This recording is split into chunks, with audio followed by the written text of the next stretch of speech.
ओम शांति। आज 30 अप्रैल 2026 के बाबा के अनमोल मधुर महावाक्य सुनेंगे। आज की मुरली में बाबा ने एक बहुत वंडरफुल बात सुनाई है। बाबा कहते ये पाठशाला भी है तो यूनिवर्सिटी कॉलेज भी है जहां पढ़ाई होती है, लेकिन इस पढ़ाई में जो पढ़ाया जाता है वो कौन पढ़ाता है?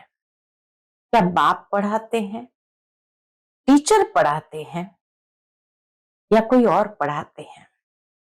तो बाबा ने आज की मुरली में कहा कि बच्चे, यह पढ़ाई जो तुम पढ़ते हो, ये ज्ञान की बातें जो तुम सुनते हो, ये बाप बाप भी है, टीचर भी है, तो परम सतगुरु भी है। तीनों ही बच्चों को शिक्षाएं देते हैं और योग्य बनाते हैं, अर्थात उनकी बिगड़ी को बनाने वाला भोलानाथ है। तो भोलानाथ बाप, टीचर, सतगुरु तीनों पार्ट अभी बजाते हैं और बच्चों को पढ़ाकर योग्य बनाते हैं। तो सुनते हैं आज के बाबा के अनमोल मधुर महावाक्य। ओम शांति। मीठे बच्चे, तुम्हारी ये वंडरफुल यूनिवर्सिटी है जिसमें बिगड़ी को बनाने वाला भोलानाथ बाप टीचर बनकर तुम्हें पढ़ाते हैं। आज की मुरली से प्रश्न है, इस कयामत के समय में तुम बच्चे सभी को कौन सा लक्ष्य देते हो? उत्तर है, हे आत्माएं, अब पावन बनो। कयामत के समय हरेक को यह लक्ष्य दिया जाता है कि हे आत्माएं, अब पावन बनो। पावन बनने बिगर वापस जा नहीं सकते। आधा कल्प का जो रोग लगा हुआ है उससे मुक्त होने के लिए तुम सबको 7 रोज की भट्ठी में बिठाते हो। बाबा कहते आधा कल्प का रोग लगा हुआ है, उससे मुक्त होने के लिए तुम सबको 7 रोज भट्ठी में बिठाते हो। पतितों के संग से दूर रहे, कोई भी याद न आए, तब कुछ बुद्धि में ज्ञान की धारणा हो। आज की मुरली से पहले गीत बजा है, तूने रात गवाई सो के, दिवस गवाया खा के। ओम शांति। यह बच्चों को किसने कहा? ये गीत की लाइन बाबा कहे तुम बच्चों को किसने कहा? क्योंकि स्कूल में बैठे हुए हो तो जरूर टीचर ने कहा।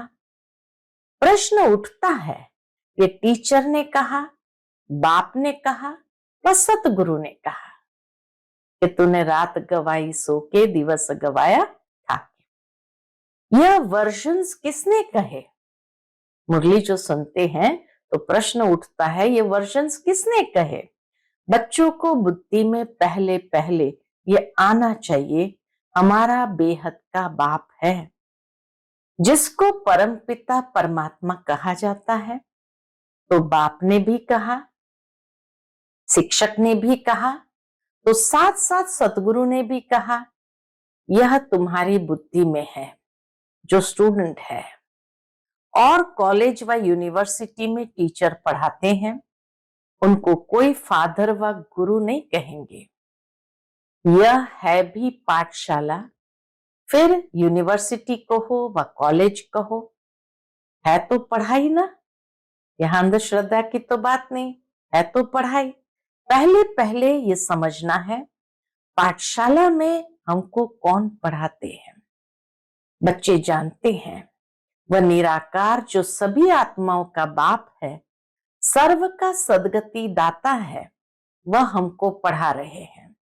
ये सारी रचना उस एक रचता की प्रॉपर्टी है। वह सारी रचना उस एक रचता की प्रॉपर्टी है। तो खुद ही बैठ रचना के आदि मध्य अंत का राज समझाते हैं। तुम बच्चों ने जन्म लिया है बाप के पास। तुम बुद्धि से जानते हो हम सभी आत्माओं का वह बाप है जिसको ज्ञान का सागर, नॉलेजफुल कहा जाता है। ज्ञान का सागर है, पतित पावन है, ज्ञान से ही सदगति होती है। मनुष्य पतित से पावन बनते हैं।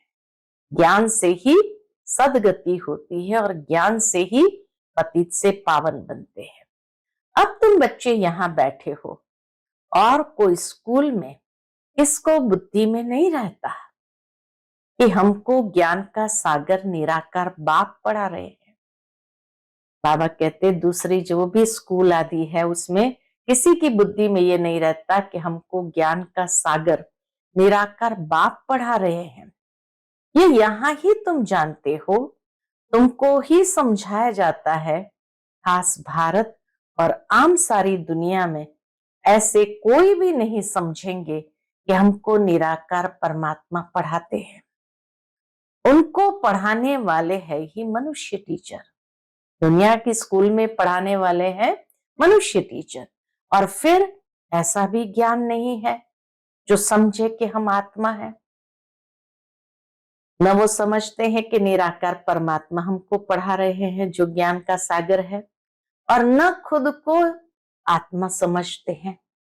आत्मा ही पढ़ती है, आत्मा ही सब कुछ करती है। फलानी नौकरी आत्मा करती है इन ऑर्गन्स द्वारा। उनको तो ये रहता है कि हम फलाना है, झट अपना नाम रूप याद आ जाता है।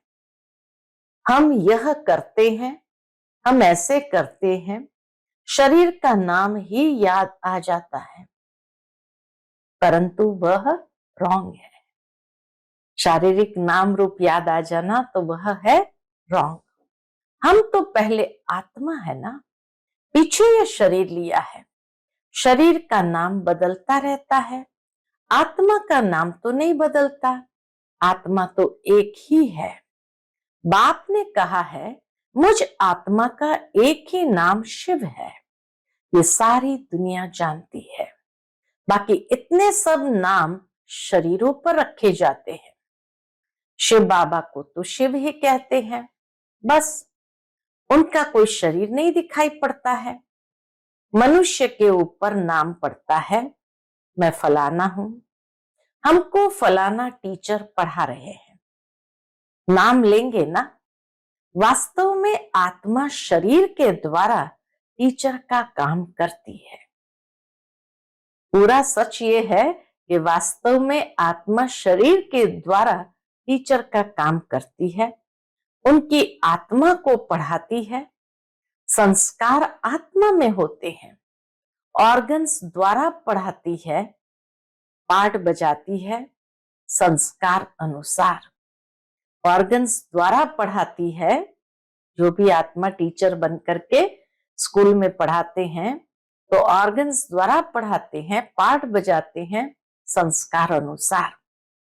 परंतु देह पर नाम जो पड़े हैं उन पर सारे धंधे आदि चलते हैं। यहां तुम बच्चे जानते हो हमको निराकार बाप पढ़ाते हैं, तुम्हारी बुद्धि कहां चली गई? हम आत्मा उस बाप के बने हैं, आत्मा समझती है।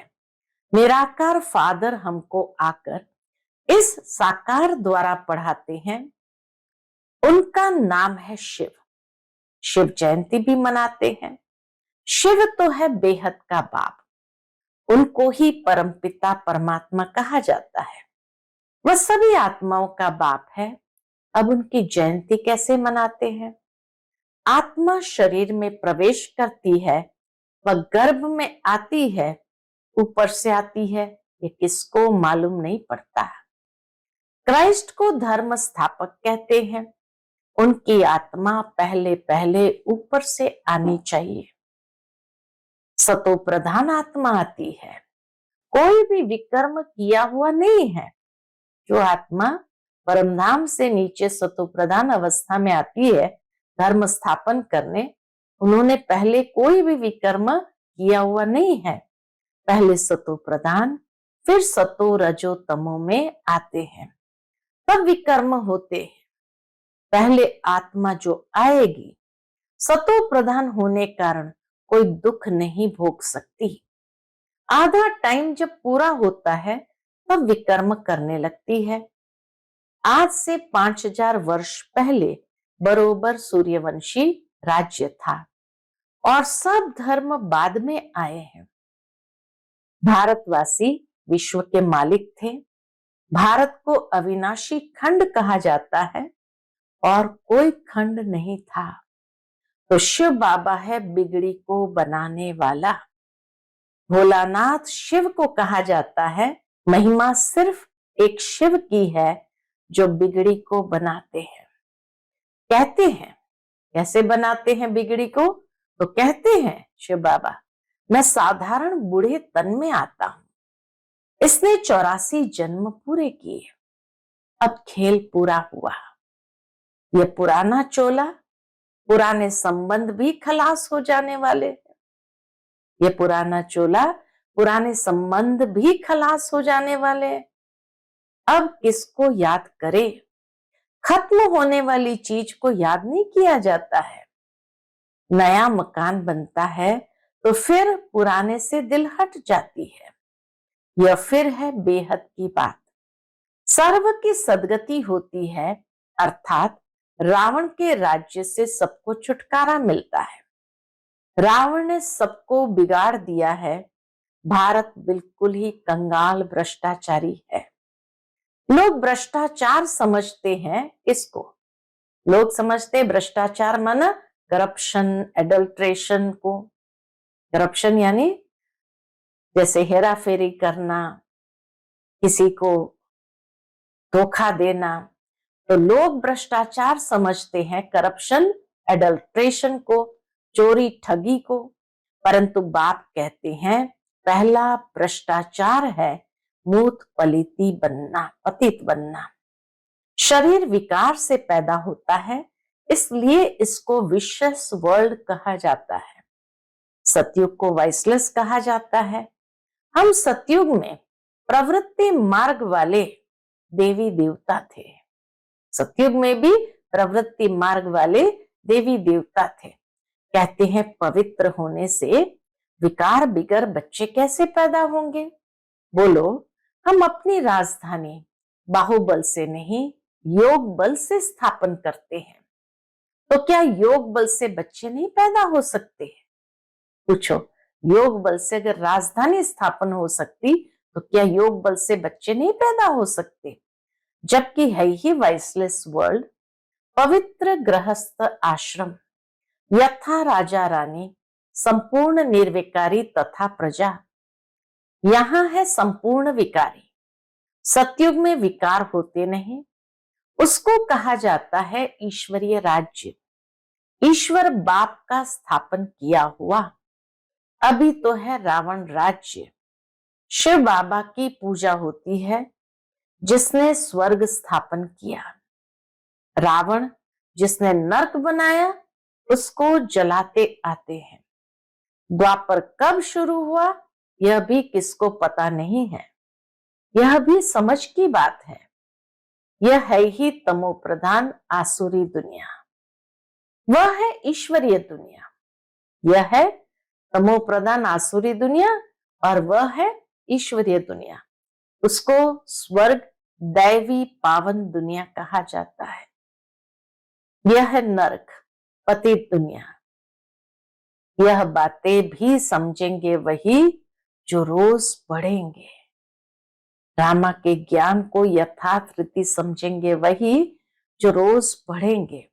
बहुत कहते हैं फलानी जगह स्कूल थोड़ी है, अरे हेड ऑफिस तो है ना, तुम आकर डायरेक्शन ले जाओ, बड़ी बात तो नहीं है।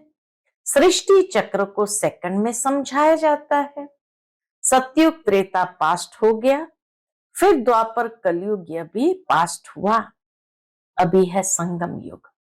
नई दुनिया में जाने लिए पढ़ना है।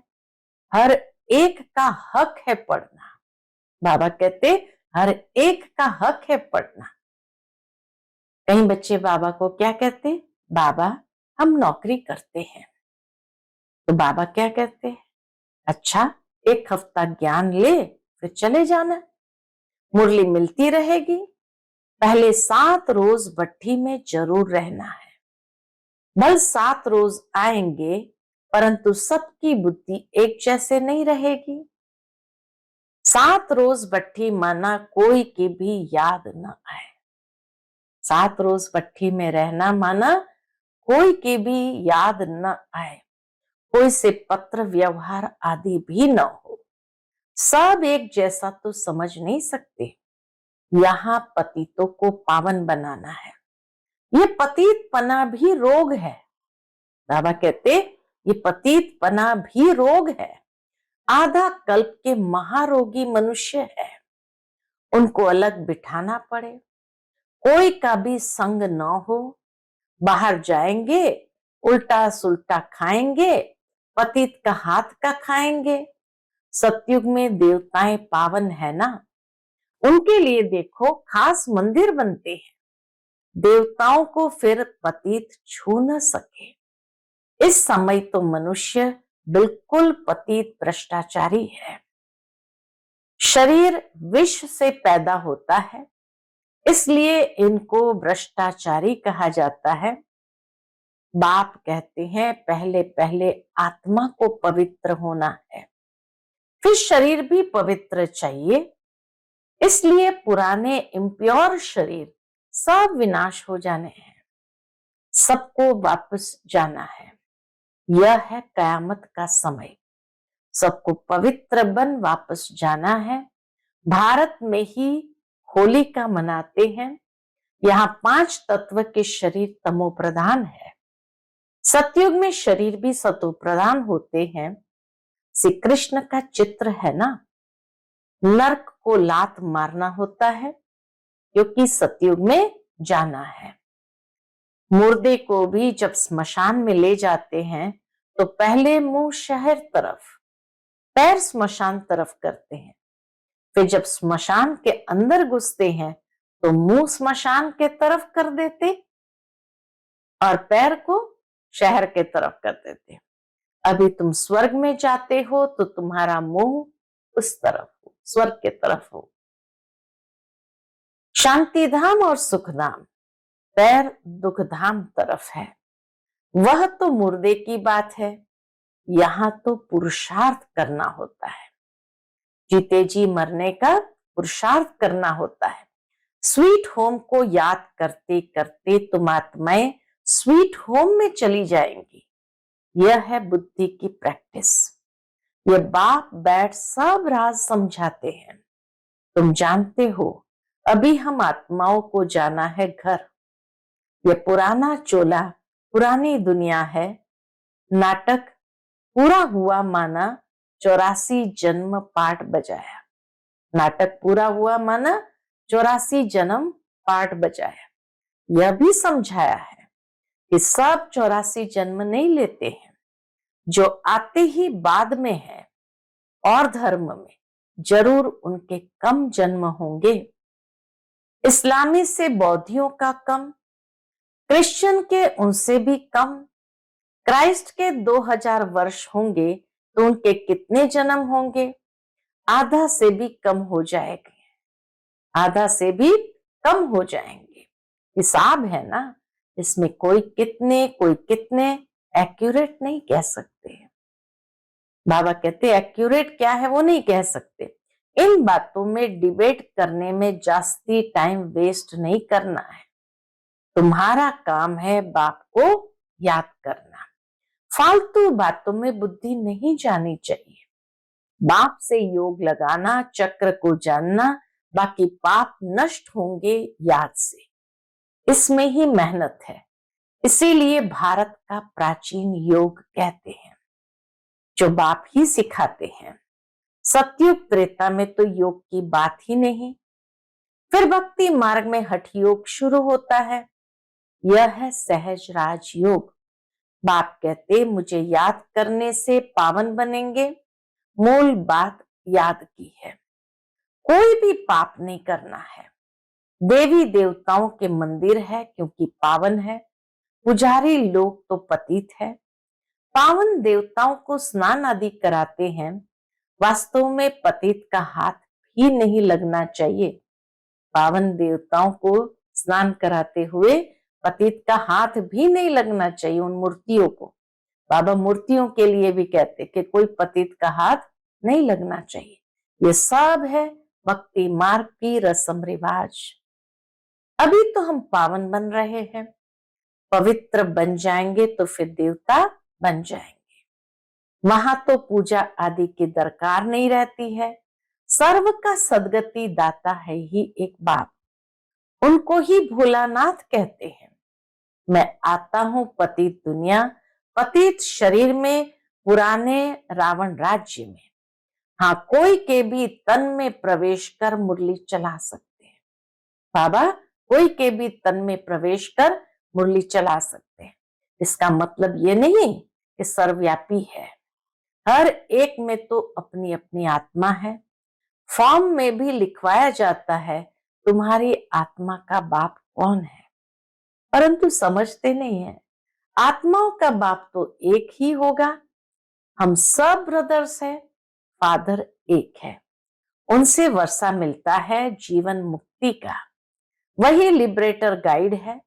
सभी आत्माओं को ले जाएंगे स्वीट होम। इसीलिए पुरानी दुनिया का विनाश होता है।